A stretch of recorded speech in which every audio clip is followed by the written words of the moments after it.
देखेंगे कि पहले ही बताया हुआ कि कमरा अंग्रेजी सजा हुआ। अब ये कमरा अंग्रेजी सजा हुआ, अब ये तो है नहीं कि ये नाटक कहीं भारतेंदु जी ने लंदन में लिखा हो या इंग्लैंड के किसी दूसरे शहर में, लेकिन यहां पर ये व्यक्ति की कैसी स्थिति थी और अंग्रेज अपनी मौज मस्ती के लिए भारत की भोली भाली जनता का आर्थिक, मानसिक, शारीरिक शोषण ही नहीं करते थे, खुद ऐशो आराम भी करते थे। तो यहाँ जो अब कमरा है अंग्रेजी सजा हुआ, मेज कुर्सी लगी हुई और कुर्सी पर भारत दुर्देव बैठा है। वो भारत दुर्देव जिसके हाथ में नंगी तलवार आपने देखी थी, वो भारत दुर्देव जो आधा क्रिस्तानी है और आधा मुसलमानी है, जिन्होंने भारत पर आक्रमण किया, भारत को वर्षों तक गुलाम रखने के लिए बाध्य किया, वो भारत दुर्देव। अब वो भारत दुर्देव जब कहता है कि जरा क्रम से मेरे पास भेज दो, किसको कहता है? सत्यानाश फौजदार को। तो जब सत्यानाश फौजदार कहता है जो आज्ञा महाराज, और कहता है जरा क्रम से रोग महर्ग इनको मेरे पास धीरे धीरे भेज दो। तो अब ये जो रोग जिसको आप बीमारी कहते हैं, और बीमारी और महामारी आप अंतर समझते हैं दोनों में ही। तो अब जो रोग आता है वो क्या कहता है? रोग गाता हुआ जगत सब मानत मेरी आन, जगत सब मानत मेरी आन, मेरी ही टट्टी रची खेलत नित शिकार भगवान, मृत्यु कलंक मिटावत मैं ही सो मैं और न प्राण, परम पिता हम ही वैद्यन के अतारन के प्राण। अब ये जो पंक्ति वो गाता है, अब भावार्थ क्या है कि भाई चाहे बेशक वैद्य हो, भारत आयुर्वेद की भारत में बड़ी परंपरा रही है, और अभी आप देखते हैं पतंजलि का, बाबा रामदेव का, मैं आयुर्वेद के, एलोपैथी के, नेचुरोपैथी के या आयुर्वेद के किसी झगड़े में आपको नहीं डालना चाहता। आप किसी चीज पे बहस करें, तीनों ही चिकित्सा की पद्धतियां हैं। कोई व्यक्ति प्राथमिकता आयुर्वेद को देता है, कोई बिल्कुल नेचुरोपैथी को देता है नेचर के हिसाब से, और कोई व्यक्ति एलोपैथी को देता है, और कोई बल्कि होम्योपैथी को भी देते हैं लोग, यूनानी पद्धति को भी देते हैं। तो कहता है कि हम कहीं ना कहीं मानते हैं कि मेरी टट्टी रची खेलत नित शिकार भगवान, कि मेरे ही कारण, जैसे अब कोई ना कोई तो आदमी को बहाना चाहिए। अब लोग कोरोना की महामारी से मरे हैं, कोई लोग हृदय घात से एक्सपायर हो जाते हैं, कोई व्यक्ति बुखार से, कोई पहले डेंगू से, कोई चिकनगुनिया से, क्योंकि कहीं ना कहीं किसी भी चीज का व्यक्ति निमित्त मात्र कोई ना कोई भगवान उसका कारण बनाई देता है, स्वाभाविक है, क्योंकि व्यक्ति आता है तो जाता भी है, वो आप जानते हैं। तो कहता है कि अब मैं ही परमपिता हंगी वैद्यन के अतारन के प्राण, मेरी ही टट्टी रची खेलत नित शिकार भगवान, और सब जग मानत मेरी आन, कि जो पूरा संसार वो मेरी आन बान शान को मानता है। अब रोग जो है, अब दुनिया का कोई भी ऐसा देश नहीं कि भाई जो जहां रोग ना हो। और अब आपने देखा था कि कितनी बड़ी महामारी थी। चलो भारत में तो आप किसी चीज के लिए ये कह सकते हैं कि बहुत बड़ी जनसंख्या है और नेताओं को दोष दे दें, व्यवस्था को दोष दे दें, लेकिन अमेरिका जैसा, इंग्लैंड जैसा, फ्रांस जैसा, ब्राजील जैसा, रशिया जैसा संसार भी घुटनों पर आ गया था। तो कहता है मेरा प्रभाव जगत विदित है, पूरा संसार इसको जानता है, और स्वाभाविक भी है, बीमारी महामारी रोग कहीं ना कहीं रहता ही है। कुपथ का मैं मित्र पथ्य कस्त्रु में ही हूँ, अव्यंग किया गया है कुपथ्य। जो अगर कोई कुपथ, एक तो कुपथ होता है, कुपथ्य, अगर आप कोई किसी चीज का परहेज इत्यादि नहीं रखते तो कहता है उसका तो मैं मित्र हूँ, अन्यथा हम ये मानते हैं कि इलाज से परहेज अच्छा, precaution is better than cure. और कहता पथ्य का मैं शत्रु हूँ, दुश्मन हूँ। त्रैलोक्य में ऐसा कौन है जिस पर मेरा प्रभुत्व नहीं? तीन लोगों में ऐसा कौन है कि जो रोग के प्रभाव को नहीं मानते हो? जो शेषनाग के अवतार थे वो भी बाण से घायल हो जाते हैं, तो उनको भी हनुमान कहीं ना कहीं संजीवनी बूटी लाके देते हैं, जो खुद शेषा अवतार है, शेषनाग के अवतार हैं। नजर, श्राप, भूत, प्रेत, टोना, टनमन, देवी देवता सब मेरे ही नामांतरण है। अब आप ये जानते भी हैं, घर में भी कई बार कोई चीज हो जाती है तो लोग कहते हैं कि भाई इसको तो किसी ओपरे पराई की नजर लग गई, तो इसको झाड़ फानुस कर दो, या किसी ऐसे किसी सिद्ध से दिखा दो, किसी मौलवी से दिखा दो, किसी पंडित की झाड़ फानुस करवा दो। और ये चीज ठीक है नहीं ठीक है, हर आदमी की अपनी आस्था हो सकती है, इस पे मैं कमेंट्स नहीं करूंगा, लेकिन मेरा व्यक्तिगत ये मानना है कि कम से कम हमें किसी अच्छे चिकित्सक से परामर्श जरूर करना चाहिए। ये स्वाभाविक भी है और ये जरूरी भी है। तो कहता है कि त्रिलोक में ऐसा कौन है तीनों लोकों में जिस पर मेरा प्रभुत्व नहीं? नजर, श्राप, भूत, प्रेत, टोना, टनमन, देवी देवता सब मेरे ही नामांतरण है, सारे मेरे ही अलग अलग नाम है। मेरी ही बदौलत, अब फिर व्यंग किया गया है, ओझा, दर्शनीय, सियाने, पंडित, सिद्ध लोगों को ठगते हैं। अब आप कहेंगे कि भैया हो आपके अंदर तो जी ओपरी पराई आ गई, आप ऐसा करना, थोड़ा सा कुछ प्रसाद देना, पोटली में बांधना और कोई भी नहीं देखे तो चौराहे पे रख देना, या किसी सिद्ध या मीर की किसी पीर की मजार पे रख देना। ठीक है, नहीं है, मैं इस पे कोई कमेंट्स नहीं कर रहा हूं। हर बच्चे की अपनी आस्था हो सकती है, मैं बार बार इस बात को कहता हूं, लेकिन इन जनरल मैं बताता हूं, ये बताता क्या मानना है कि भाई आपकी एक वो आस्था हो सकती है, ठीक है, लेकिन कम से कम आप अपना कोई जो उपाय है चिकित्सीय परामर्श जरूर करें। अब जैसे ये था अपना कोरोना था, तो लोगों ने 7 दिन काढ़ा का कोई मैसेज भेजना शुरू कर दिया। भाई एक हर आदमी की बॉडी का एक अनुपात होता है, किसी व्यक्ति का वजन है 60 किलो और किसी का 40 और किसी का 90 किलो, और सब एक ही तरह की अगर डोज ले लेंगे तो बॉडी वेट के हिसाब से भी चीजों का प्रभाव होता है, किसको कितनी खुराक चाहिए कितनी नहीं चाहिए। और आपको पता है दुनिया भर का ज्ञान इस व्हाट्सएप के द्वारा, ज्ञान और अज्ञान दोनों ही चीजें हैं, कैसा इसके द्वारा प्रचार प्रसार हो रहा था उसके बारे में नो कमेंट्स। तो कहता है कैसे लोगों को, भोले भाले लोगों को ठगते हैं आतंक से, भला मेरे प्रबल प्रताप से ऐसा कौन है जो निवारण करे। चुंगी की कमेटी सफाई करके मेरा निवारण करना चाहती है, यह नहीं जानती कि जितनी बड़ी सड़क होगी उतने ही हम जस जस सुरसा बदन बढ़ावा, तासु दुगुन कपिल रूप दिखावा। फिर रामचरितमानस की पंक्ति आ जाती है जो पहले आई थी कि महाराज जो कुछ सुनकर बका, इंद्रजीत पहले ही करी राखा। कि मेघनाथ को जो रावण कुछ कहता था, रावण महाराज लंकेश, तो उस काम को पहले ही कर देता था, ऐसी उसकी शक्तियां थी। तो यहाँ कहता है कि जैसे जैसे वो जो सुरसा राक्षसी थी वो भी अपना शरीर आकार बढ़ाती है, तो कपि जो है हनुमान वो भी उतना ही अपना बड़ा आकार कर लेता है। ये कथा आपने सबने सुनी, रामायण में भी देखी होगी, और बाद में लघु रूप में प्रवेश करके उसके मुख से वो बाहर आ जाते हैं। तो कहता है अब ये कमेटी की सड़कें भी ऐसी ही हो गई हैं नगर पालिका की। कहता है कि अब ये जो गंदगी है वो ऐसी फैल गई कि कमेटी जो चुंगी है नगर पालिका, अगर वो मेरी सफाई करेगी, जितनी सड़क होगी उतने ही हम हो जाएंगे। अब ये भारतेंदु ने कब नाटक लिखा था, अब ये देखिए आप 1880-85 के आसपास जब उन्होंने बात सोची, ये नाटक लिखा, और उसके बाद आप ये देखिए 2021 में हम हैं, और 2014 से हमने स्वच्छ भारत अभियान भी शुरू किया है। उसके बावजूद भी आज आप ये देखिए कि आपकी नाली की गंदगी निकाली और वहां से निकाल के वो वहीं साइड में डाल देते हैं। बड़ी बड़ी पोस्ट कॉलोनियों में यह हाल है, बारिश आ गई वो बह के कहाँ जाएगा, दोबारा वहीं जाएगा। क्या हम इतने सालों के बाद आज तक एक अच्छी व्यवस्था इसकी सफाई की, ड्रेनेज की कर पाए हैं? आपकी गली सारी की सारी सड़कें डूब जाती हैं, सड़कें डूब जाती हैं, शिविर का पानी तक ऊपर आ जाता है, बताने की बात नहीं है। और कई जगह तो स्थिति ऐसी हो जाती है शिविर और वाटर का कनेक्शन दोनों मिल जाते हैं। एनीवे उस पर भी नो कमेंट्स, क्योंकि मैं अपने विषय से नहीं भटकना चाहता।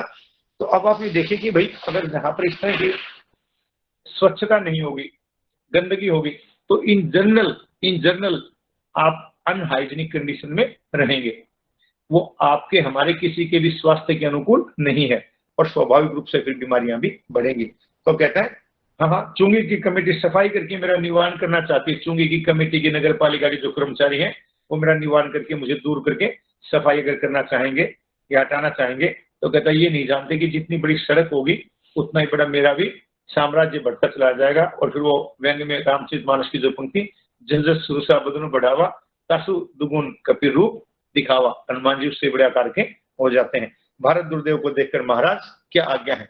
ये तो रोग ने अपने आने के कारण बताए थे कि भाई जितने भी देवी देवता भूत प्रेत दर्शनीय ओझा, ये अलग अलग नामांतरण से कैसे मेरे नाम से ठगते हैं, और ये नजर टोना टनमन ये सारे के सारे मेरे ही अलग अलग नाम है, और कैसे रोग फैला है वो भी बता दिया। अगर आप सफाई नहीं रखते हैं, गंदगी रखते हैं, बीमारी महामारी और रोग उनसे फैलता है। उम्मीद है यहाँ तक आपको समझ में आ गया होगा बेटा। Hello, yes sir. जी सर, समझ में आ रहा है? ठीक है अंजलि, ठीक है बेटा। भारत दुर्देव, क्योंकि भारत दुर्देव ने कहा था ना कि जब को जरा क्रम से मेरे पास भेज दो, तो अब ये उसके पास आता है जो अंग्रेजी कमरे में सजे हुए कमरे में भारत दुर्देव बैठा है।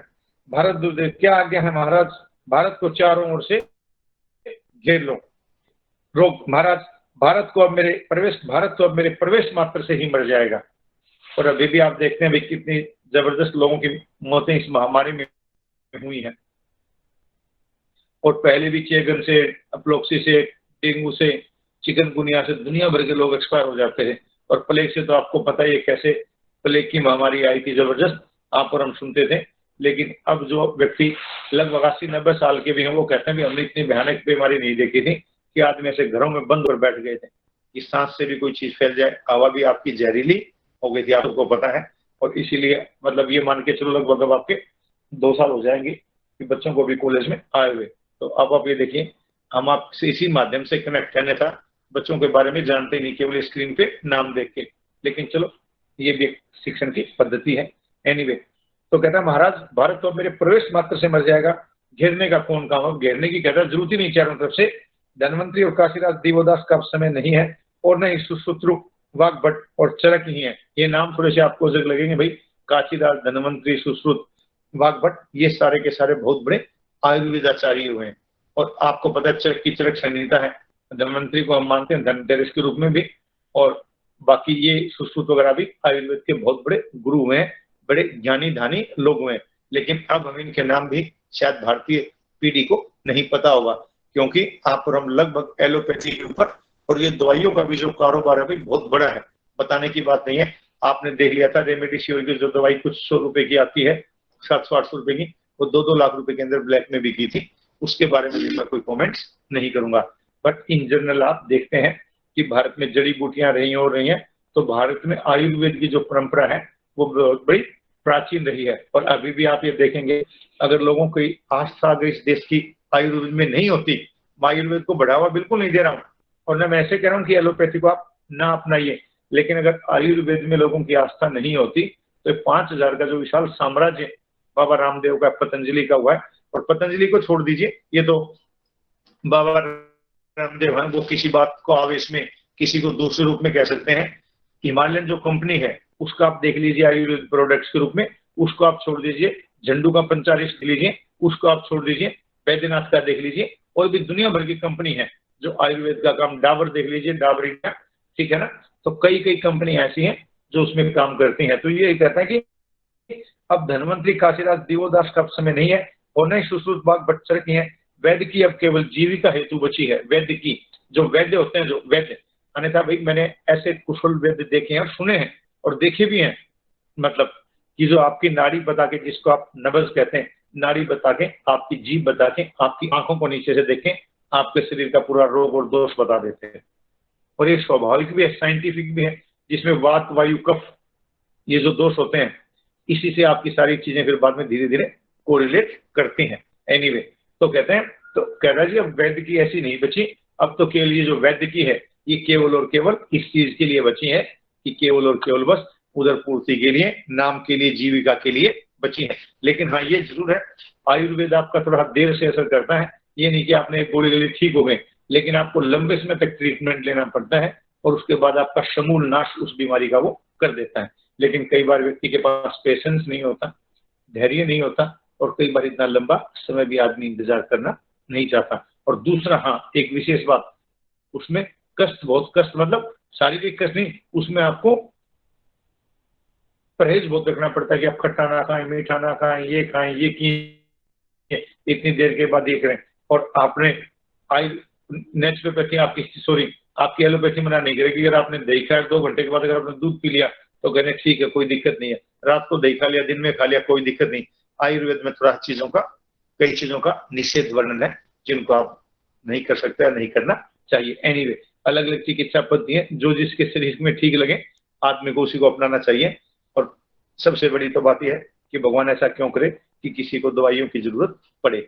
एनीवे, तो कहता है काल के बल से औषधों के गुणों और लोगों की प्रकृति में भी भेद पड़ गया है। ये बड़ी स्वाभाविक बात है, काल के बल प्रभाव से। अब जैसे जैसे समय बीतता गया, और कई बार हमारी आस्था और अनास्था भी चीजों को प्रभावित करती है, तो औषधियों के भी जो गुण है वो भी बड़ा इसमें वो रखते हैं, मायने रखते हैं, कहता है। और लोगों की प्रकृति में भी भेद पड़ गया। अब जैसे लोगों का खान पान है वो भी थोड़ा सा बदल गया, प्रकृति में, नेचर में, सारी चीजों में ही, तो ये बड़ा स्वाभाविक है। और अब आप पौधों को भी देखते होंगे, कई बार कुछ पौधे ऐसे होते हैं जो शीतोष्ण जलवायु में रहते हैं, ठंडी टेम्परेचर के अंदर, हिमालय रीजन्स के अंदर। कुछ पेड़ पौधे, पत्तियां ऐसे होते हैं जो अलग टेम्परेचर के अंदर ग्रो करती हैं। इन जनरल आप देखिए कि इन जनरल हिंदुस्तान में, आप हिंदू मुस्लिम की बात मत कीजिए, इन जनरल जो तुलसी का जो पौधा है लगभग हर घर में होता था। मैं तो पूजा के पॉइंट ऑफ व्यू से कहता नहीं, आप उसकी आयुर्वेदिक मेडिसिन उसमें कर लीजिए, मतलब प्रयोग। लोग उसको पहले क्या बोलते हैं, चाय में सब लोग उसको कूट के बनाते थे। आजकल उसका अर्क या कुछ उसका मतलब वो लिक्विड फॉर्म में आने लगा, हर कंपनी बनाती है। तो वो कम से कम इन जनरल केवल आपके टेस्ट के पॉइंट ऑफ व्यू से नहीं होता था, वही होता था कि आपके जो साइंटिफिक जो बॉडी है उसके लिए भी कहीं ना कहीं वो आपके लिए ठीक रहता था। और अब की बार तो 2-3 चीज बड़ी चली है जबरदस्त, तुलसी है, अश्वगंधा है, या चाहे जो भी और 20 आपके अलग अलग तरह के प्रोडक्ट हैं, काढ़ा वाढ़ा, अदरक वदरक उबाल के आप सब लोगों ने बीच बीच में ये किया ही है।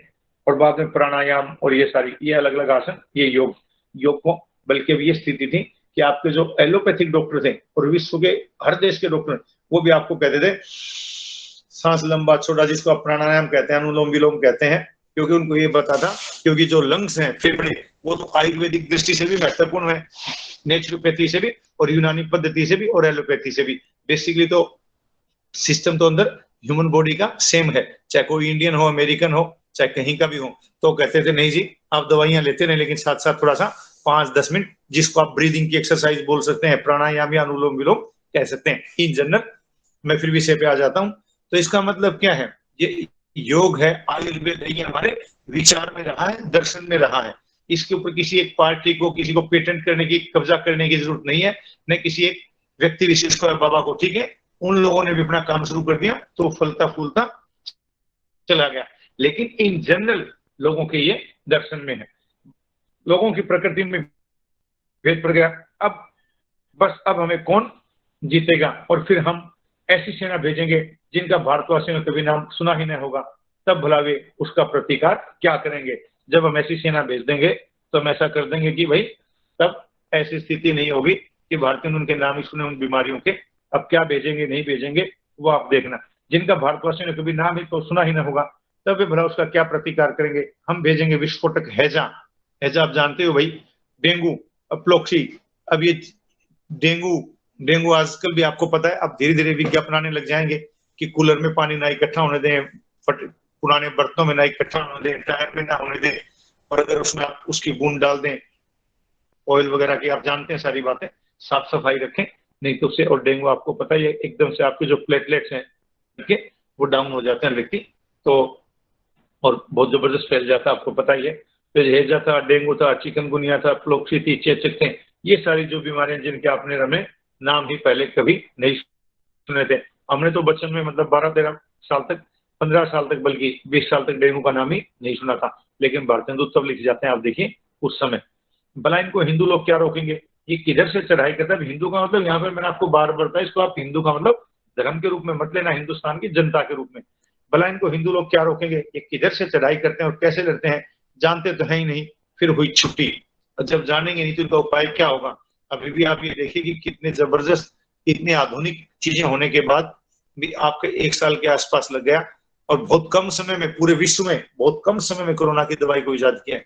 नहीं तो इन जनरल किसी भी दवाई की उसमें प्रोसीजर में 4 से 5, 10-10 साल लग जाते हैं, आप जानते हैं। नहीं जानते हैं तो आपको भी इसकी हिस्ट्री गूगल पे सर्च कर लेना। लेकिन हर देश इसमें लगा हुआ है। अगर रशिया स्पुतनिक के लिए लगा हुआ है तो भारत कोवैक्सीन के लिए लगा हुआ है। कोई अगर मॉडर्ना अपने फाइजर के लिए लगा हुआ है तो दूसरा देश भारत और इंग्लैंड मिलके कोविशील्ड के लिए लगे हुए हैं। आप लोगों ने भी अपना वैक्सीनाइजेशन वगैरह करवाया होगा, इन जनरल आपने देखा होगा। लेकिन कहता है कि अगर नाम ही नहीं सुना होगा, उसका उपचार कैसे होगा, क्या नहीं होगा, पता ही नहीं चल पाएगा। और अब तो चीजें भी बहुत बड़ी विकसित हुई हैं। ये किधर से चढ़ाई करते हैं, कैसे लड़ते हैं, जानते नहीं। ब्रह्म महाराज इन्हीं से मारे जाएंगे और इन्हीं को देवता करके पूजेंगे। यहाँ तक कि मेरे थ्रू डॉक्टर और विद्वान इस विस्फोटक के नाश का टीका लगाना इत्यादि कहेंगे, तो ये सब उसको शीतला के डर से नहीं मानेंगे और उपाय आचत अपने हाथ प्यारे बच्चों की जान ले लेंगे। फिर देखिए अंधविश्वास के ऊपर कैसा रंग किया गया है। कहता है कि ये बात तो हिंदुस्तान के लोग जल्दी से मानेंगे ही नहीं, और ये लगेंगे ये तो कोई दैवीय प्रकोप हो गया और उसके कारण ऐसी स्थिति आ गई। और कहता है मेरे नाश के लिए का मतलब रोग की छुटकारे के लिए, बीमारी को दूर करने के लिए। कहता है अगर इसके लिए अगर ये लोग कहेंगे कि भाई आप किसी चिकित्सक को दिखा लीजिए, इसकी कोई वैक्सीनेशन करवा लीजिए, इसकी कोई दवा दारू करवा लीजिए, इससे मुक्ति हो सकती है, बीमारी खत्म हो सकती है, तो कहता उसको ये मानेंगे नहीं, बल्कि क्या करेंगे, ये शीतला माता के डर से शीतला माता की बेशक पूजा करते रहे, लेकिन अपने छोटे छोटे नन्हे प्यारे बच्चों की जान ले लेंगे, लेकिन ऐसा नहीं करेंगे। हालांकि भाई मेरे फिर इसमें दूसरी राय है कि आप आयुर्वेद को बेशक मानते हो, आप धार्मिक मत मतांतरों को मानते हो, पूजा पाठ में आपका विश्वास हो, लेकिन कम से कम आप ऐसा ना करें कि इस तरह की स्थितियां हो जाएं कि भाई आपके बच्चों तक की जीवन खतरे में आ जाए। छोटे छोटे बच्चों का पता है आपको, बच्चे की इम्यूनिटी कैसी होती है, तो ऐसी स्थिति के अंदर आप ये ना हो कि उन बच्चों के जीवन पर संकट आ जाए और आप केवल उसे अंधविश्वास से अपने से बाहर ही ना निकले। तो यहां तक की बात, इसमें कोई दिक्कत? No sir. ठीक है। अब ठीक है जी, अब ये मैं आपको कुछ कोटेशन बताता हूँ बुक से साथ साथ, क्योंकि आपको ध्यान बाद में भी कोई। सर आपकी आवाज ब्रेक हो रही है। होगी जो तो मैं आपको भेज भी दूंगा। अब रामविलास शर्मा जी ने काफी काम किया भारतीय हिंदू पे, डॉक्टर रामविलास शर्मा ने। तो उन्होंने कहा, हेलो अब ठीक आ रही है बेटे? Yes sir. Hello hello yes sir. Hello, आ रही है ना बेटा अब? जी सर। हाँ, ये बेटा कोई नेटवर्क का इशू हो सकता नहीं, मैं तो बिल्कुल आराम से बैठा हूँ कॉलेज में और कहीं कोई डिस्टर्बेंस भी नहीं है, एनसीसी रूम में बैठा हूँ मैं तो। एनीवे, तो अब ये रामविलास शर्मा जी लिखते हैं इनके बारे में, भारतीय हिंदू युग का साहित्य व्यापक स्तर पर गदर से प्रभावित है। अब ये गदर, अब ऐसे कहोगे जी साहित्य में क्या गदर? गदर का मतलब मैंने आपको बताया था, किसी ने उसे गदर आंदोलन, लोगों ने उसे गदर आंदोलन का नाम दिया 1857 को, लेकिन हमारे जो लेखक और इतिहासकार उसे स्वतंत्रता संग्राम मानते हैं, मुक्ति का उपाय मानते हैं। तो मैंने आपको पहले ही बताया था कि 1850 में भारतीय हिंदू का जन्म और 1857 के अंदर एक बड़ी व्यापक जन क्रांति भारत की आजादी को लेके हुई थी। तो उसमें वो लिखते हैं, इसका पहला प्रमाण यह है कि साहित्य में किसानों को लक्ष्य करके उन्हें संगठित और आंदोलन करने की दृष्टि से जितना गद्य पद लिखा गया उतना दूसरी भाषाओं में नहीं लिखा गया। वहीं भारतीय हिंदू ने आर्थिक विषमता, अब ये आर्थिक विषमता शब्द तो एक है, लेकिन आप इसमें सारी बात देख सकते हैं कि लिया भी तो अंग्रेजों से ओगुन, अंग्रेज राज सुख साध सजे सब भारी है, धन विदेश चली जाए यह दिखवारी। आप इससे भी जोड़ सकते हैं कि भाई उसके बावजूद भी वो कहते हैं अदालत, अपव्यय, फैशन, सिफारिश, इन तीनों ने तो खूब ही छक्के छुड़ा दिए। उसके बाद आप उससे भी जोड़ सकते हैं जो हमने पढ़ा था, बार बार मैं पुस्तक से वो बात में रिपीट नहीं कर रहा, आप उससे भी कहते हैं मोटा भाई कहकर मूंड लिया। एक तो खुद ही सब पंडित सब उसके ताऊ की बिल्कुल मूर्ख आदमी, और उसके बाद कैसे लोगों को फैशन के नाम पे, 20 चीजों के नाम पे, रिश्वत के नाम पे, घूस के नाम पे, तो पूरा का पूरा जो आर्थिक इकोनॉमिक एस्पेक्ट है वो भारतीय हिंदू ने केंद्र में रखा है। उसके साथ स्वाधीनता, अंग्रेज राज सुख साथ से भारी पे धन विदेश चली जाए, इसके साथ साथ वो क्या लिखते हैं, कौन उपकृत मेरो हाथ दीन बने दौलत धान उबारो नाथ, 20 कोटि शूद्र, 20 करोड़ संतान के बावजूद भी मुझे कोई शरण देने वाला नहीं है। नारी शिक्षा के बारे में भारतीय हिंदू ने एक नहीं, भारतीय हिंदू ने तो भारतीय हिंदू हरिश्चंद्र इंटर बालिका महाविद्यालय की स्थापना कर दी थी। उसके लिए वो बाला बोधिनी मैगजीन निकालते थे 1876 में। उसके बाद स्त्री प्रताप प्रबोधिनी, दुनिया भर के काम उन्होंने स्त्री शिक्षा के लिए किए, और स्त्री शिक्षा के लिए नहीं बल्कि विधवा विवाह के लिए, बाल विवाह के लिए उनका भी विरोध उन्होंने किया और विधवा विवाह का समर्थन उन्होंने किया। धार्मिक पाखंड जिसकी हम अभी बात कर रहे थे, चाहे शीतला माता की बात हो चाहे और किसी की हो, और अलग मत मतांतरियों से अगर वो दर्शनिया, ओझा, शाने, सिद्ध लोगों को ठगते हैं तो भारतीय हिंदू उस पर भी प्रहार करते हैं। हिंदी भाषा, और हिंदी भाषा को लेकर तो आप हम जो पढ़ रहे हैं जो बिल्कुल आसान सी हिंदी है, इसका तो मंतव्य भारतीय हिंदू ने गद्य में जो हिंदी की स्थापना की, खड़ी बोली हिंदी गद्य की, तो उसमें जब वो लिखते हैं निज भाषा उनती असब उनती को मूल और बिन निज भाषा ज्ञान के मिटत नहीं है कुसूल। तो एक व्यक्ति है, कितने क्रांतिकारी काम उन्होंने साहित्य के माध्यम से किए हैं। हिंदी भाषा सब पर अपने विचार प्रकट किए। उनका व्यक्तित्व आंदोलनकारी था, और आंदोलनकारी था तभी सबसे बड़ा रिवॉल्यूशन तो उन्होंने उसी में कर दिया था कि जब वो जानकी मंगल नाटक के अंदर जब उन्होंने जानकी की भूमिका निभाई, तो स्वाभाविक है जानकी की भूमिका निभाने, सीता की भूमिका तो आपको अपनी मूछें साफ करनी पड़ेगी। अब तो कॉस्ट्यूम्स वगैरह बहुत ज्यादा आ गए हैं, पहले सुविधाएं बड़ी कम होती थी। तो भारतीय तो क्योंकि रंगमंच के रामलीला मंडल, नाटक, इन सारी चीजों में भूमिका निभाते थे, उनकी दिलचस्पी थी, तो अपनी मूछें बना ली थी। तो हिंदू शास्त्र के हिसाब से कई बार जो पिता जीवित है तो आपको जो मुंडन की प्रक्रिया तो तब होती है जब आपका कोई ये इस तरह के श्राद्ध वगैरह की प्रक्रिया हो, तो घर में सब क्रोधित भी हुए, लेकिन भारतीय हिंदू ने उसकी परवाह नहीं की थी। जो परिवार अंग्रेजों के आगे इतना संपन्न था कि काशी नरेश को भी जो मैंने आपको बताई थी उनको ऋण दे दे या जरूरत हो तो अंग्रेजों को दे दे, उसी का पुत्र बाद में ऋणग्रस्त हालात में, क्योंकि उन्होंने हिंदी और हिंदी के प्रचार के लिए सारा लुटा दिया, न वो अंधविश्वासों को मानते थे।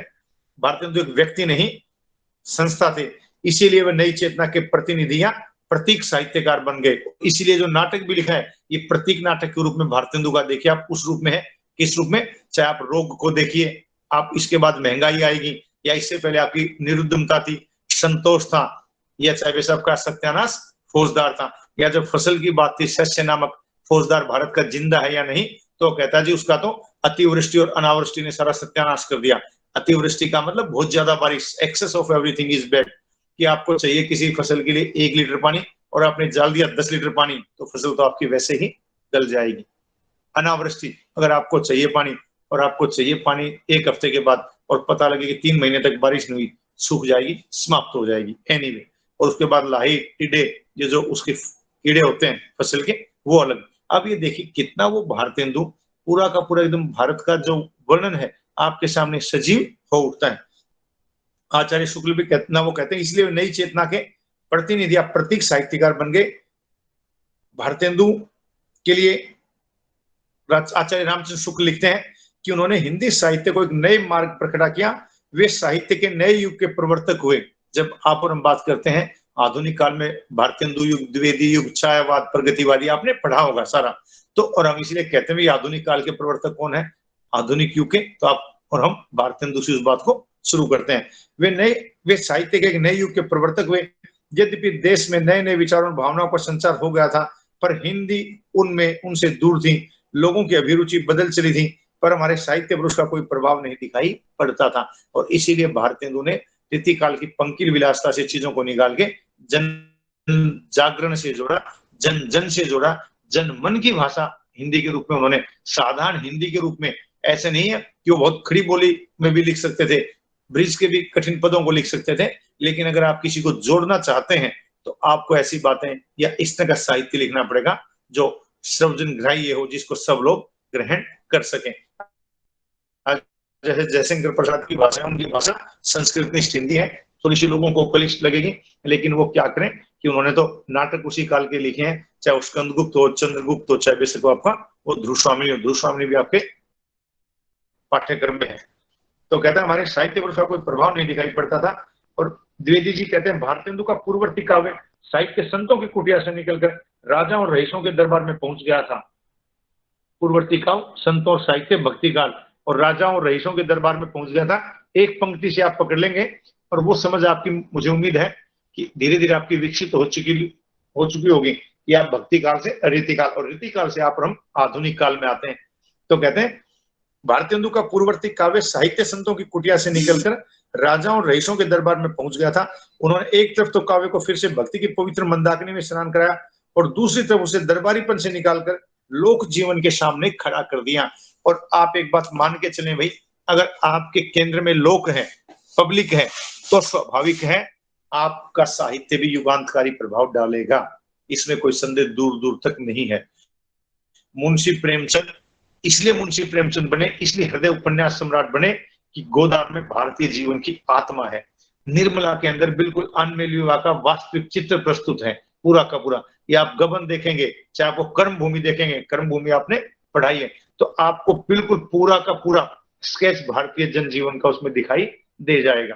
अगर पिता और पुत्र के द्वंद्व को भी आप देख सकते हैं समरकांत और अमरकांत के माध्यम से, आपने ताजा ताजा पढ़ा है। उसके साथ साथ उसका सकीना के प्रति भी भाव देख सकते हैं, सुखदा के प्रति भी बाद में कैसी स्थिति एकदम से बदल जाती है। और जिस पुत्र का पिता के प्रति प्रतिद्वंद चलता है, संघर्ष चलता है, कहीं ना कहीं उसे लगता है कि ये काले खां आया था, कोई टुकड़ा लेके उसका भी करेगा किसी का, क्या इसने का पवित्र काम करता है, घिन आती है उसे उसको धुलवाना चाहता है, उस जिस भी दुकान पे आता है, महाजन की दुकान पे, लेकिन देखता है कि बूढ़ी पठानी आती है, तो इसके पति की मृत्यु के बाद भी उसको नियमित रूप से कुछ पैसे पेंशन देता है। तो अब ये देखिए, एक ही व्यक्ति है और उस व्यक्ति के जो मन के भाव हैं वो बिल्कुल अलग अलग हैं, अलग अलग स्थिति में अलग अलग है। तो प्रेम, ये जो भारतेंदु भी है, भारतेंदु के पूर्ववर्ती जो साहित्य था, चाहे वो बेशक आपका भक्ति काल था, उसके बाद रीति काल था, लेकिन बाद में ये आधुनिक काल में आके उसे लोक जीवन के साथ जोड़ देते हैं, लोगों के साथ जोड़ देते हैं। तो कहते हैं, दोबारा आ जाते हैं, तो कहते हैं कि अगर यहाँ अगर वो मेरे शत्रु जो है डॉक्टर इत्यादि, अगर वो कहेंगे कि इस विस्फोट के नाश का उपाय टीका लगाना कहेंगे, तो ये लोग उसको शीतला की माता के डर से नहीं मानेंगे और अपने प्यारे प्यारे बच्चों की जान ले लेंगे। भारत दुर्देव, तो अच्छा अब तुम जाओ। अब जिस क्रम से उन्हें बुला रहा था कि रोग को भेज दो, महंगाई को भेज दो, आलस्य को भेज दो, तो कहते हैं अच्छा इतनी बात है, तो संतुष्ट हो जाता है, संतोषी हो जाता है, कहता है चलो अब तुम जाओ। महर और टिकस भी आते होंगे, सो उनको साथ ले आओ। महंगाई और टिकस, अब टिकस में टे में छोटे ही की मात्रा है। अगर जब मैं आपको कॉलेज में पढ़ाता हूँ तो बोर्ड पे ये लिख देता हूँ कि इसका कैसे प्रोनाउंसिएशन एक्चुअल में ये क्या है, और इंग्लिश में हम TAX लिख देते हैं, जिसका कर होता है, लगान होता है, आदि आदि। तो कहते हैं ये उसमें का प्रचलित शब्द है। कहता है टिकस यहाँ आते ही होंगे, सो उनको साथ ले आओ। अतिवृष्टि, बहुत ज्यादा बारिश, और अनावृष्टि की सेना भी वहां जा चुकी है, पहले ही जा चुकी। अनेक और अंधकार, अनेक का मतलब अनेकता, डाइवर्सिटी, अनेक और अंधकार की सहायता से तुम्हें कोई भी रोक नहीं सकेगा। अब वो स्थिति आ गई कि मैनू की तेनू की, और दोनों बाद में सोचे कि सानू की। ये तो पंजाबी का शब्द है, मुझे क्या, तुझे क्या और हमें क्या। अब जब ये स्थिति आ जाएगी तो देश का उद्धार कहां से होगा। हम ये सोच के बैठ जाएं नहीं यार ये लड़ाई तो इसकी पंजाब वालों की है, ये तो राजपूताना की लड़ाई है, ये तो चलो महाराष्ट्र वालों की लड़ाई है, ये चलो दक्षिण भारत की लड़ाई है, ये तो वामपंथ है, ये तो दक्षिण पंथ है। अरे कम से कम हम हैं तो एक ही देश के। अगर ये सब आ जाता तो भारत माता केवल नारों के लिए शेष नहीं बचती। उस भारत माता को उसके अंग इतने स्थिर नहीं होते कि उसे टेकने के लिए उसे छड़ी लेनी पड़े। जो भारतेंदु सबसे पहले कह देते हैं कि कैसे उसका वो डरी हुई कांपता हुआ और निर्लजता से डर जाता है, कभी भारत दुर्देव से डर जाता है कि तो मेरा एक ही कोर में, नहीं तो 20 करोड़ 30 करोड़ की भी आबादी थी, तो 20 करोड़ की आबादी भी कम नहीं थी। और उनके साथ जो सेना में होते थे वो तो हमारे भारत के ही लोग तो होते थे आपस में। एनीवे, तो कहता है कि जिस देश में अनेकता और अंधकार की सहायता से तुम्हें कोई रोक नहीं सकता, यह लो पान का बीड़ा लो, और उसे पान प्रस्तुत करता है, बीड़ा देता है और वो बीड़ा लेकर प्रणाम करके चला जाता है। भारत दुर्देव, अब कुछ चिंता नहीं, चारों ओर से मेरी सेना ने उनको घेर लिया, अब कहां बच सकता है। अब भारत दुर्देव निश्चिंत सा हो जाता है कि अब भारत कहां बचेगा, अर्थात चारों तरफ से अगर ऐसी स्थितियों ने घेर लिया, कुछ बाहरी कारण, कुछ आपके आंतरिक कारण, मैं आपको बार बार कहता रहा हूं, तो कहता है ऐसी स्थिति में अब कुछ भी नहीं हो सकता। तो यहां तक अगर आपको कोई बात समझ में नहीं आई हो तो आप बताइए, नहीं फिर मुझे लगता है आपको ये भी ना लगे कि 2 दिन में ही सर ने सारा भारत दुर्गा खत्म करवा दिया, बाकी फिर हम बातचीत भाई कल करेंगे, ठीक है ना।